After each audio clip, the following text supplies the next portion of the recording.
दोस्तों नमस्कार। दोस्तों कहते हैं ना, जब समय बलवान तो कोई भी पहलवान।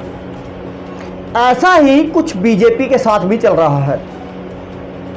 बीजेपी बहुमत से दूर हुई तो सहयोगी दल अपने अपने समीकरण साधने में लग गए। जो जोड़ तोड़ की राजनीति अकेले बूते पर बीजेपी ने अन्य घटक दलों के साथ खेली, वही अपने राजनीतिक समीकरण साधने शुरू कर दिए हैं। दोस्तों इसको लेकर खबरें सामने आनी शुरू हो गई हैं। दोस्तों एक जनसत्ता की खबर है, आपको बता दें कि बीजेपी के बहुमत में ना होने के चलते एनडीए के घटक दलों से बीजेपी को काफी समझौते करने पड़ रहे हैं। सुनाते हैं आपको। इसमें सबसे अहम भूमिका टीडीपी और जेडीयू की होगी।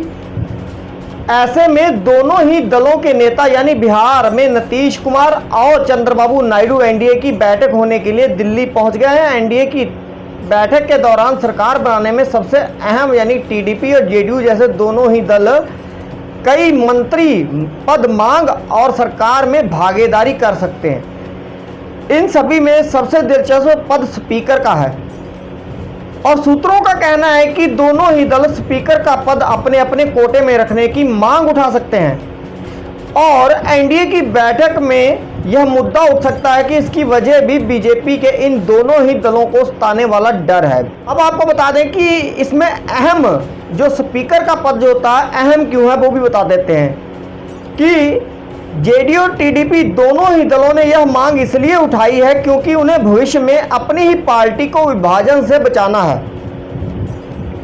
स्पीकर की भूमिका दल बदल वाले कानून के चलते सबसे अहम होती है, इसीलिए दोनों ही दल यह स्पीकर का पद अपने अपने कोटे में रखने के लिए एनडीए की बैठक में मोर्चा खोल रहे हैं।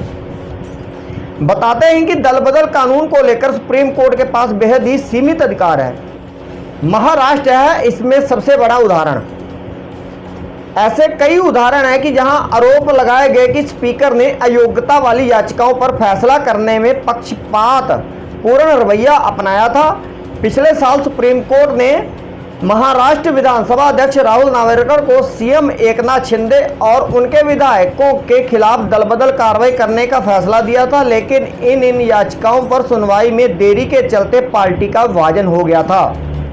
आपने देखा कि ये लोकसभा में जो स्पीकर का पद है इसलिए अहम होता है और ये दोनों नीतीश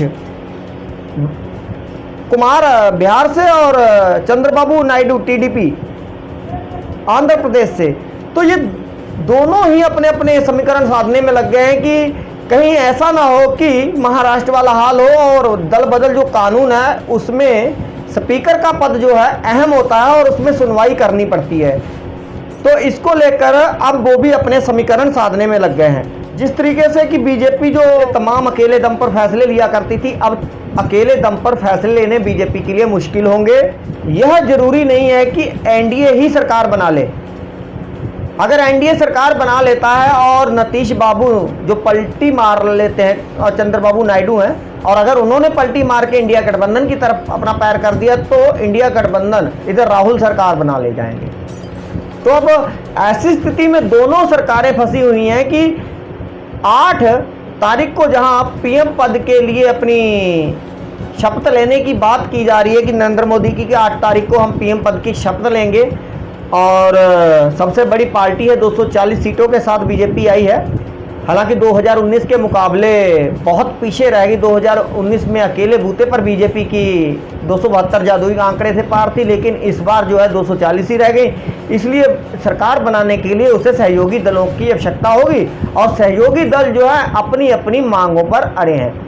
हालांकि कई टीवी चैनलों और तमाम बाहर आकर यही कहते हैं कि भले वो कह रहे हैं कि बेशर्ते हम अपना समर्थन दे रहे हैं एनडीए को या बेशर्ते बीजेपी को अपना समर्थन दे रहे हैं, कहीं ना कहीं इस बात से भी कहीं ना कहीं डरे हुए हैं कि जो सरकार पहले बन गई और जिस तरीके से अगर कहीं जोड़ तोड़ की राजनीति उनके साथ हो गई, कहीं उनका दल भी कहीं अपना क्षेत्र में नष्ट ना हो जाए, इसलिए वो भी आज अपने मजबूत पैरों पर खड़े होकर ही एनडीए को समर्थन देंगे, यानी कि बीजेपी को समर्थन देंगे और उसी को लेकर जो चर्चाओं का दौर यही जारी है।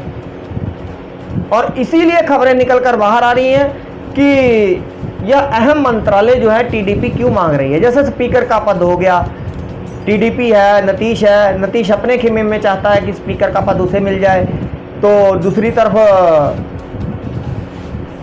चंद्रबाबू नायडू इसलिए अपनी तरफ चाहते हैं कि स्पीकर का पद, क्योंकि जो जोड़ तोड़ की राजनीति होती है बाहर महाराष्ट्र में हुई, जो उदाहरण है उसका महाराष्ट्र में हुई, ऐसा उनके साथ ना हो जाए, तो इसलिए वो भी कहीं ना कहीं अपने समीकरण जो है साधने में लगे हुए हैं।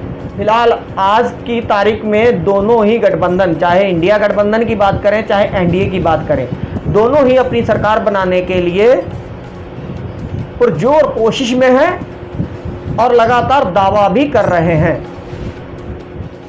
बहुत बहुत शुक्रिया, बहुत बहुत शुक्रिया।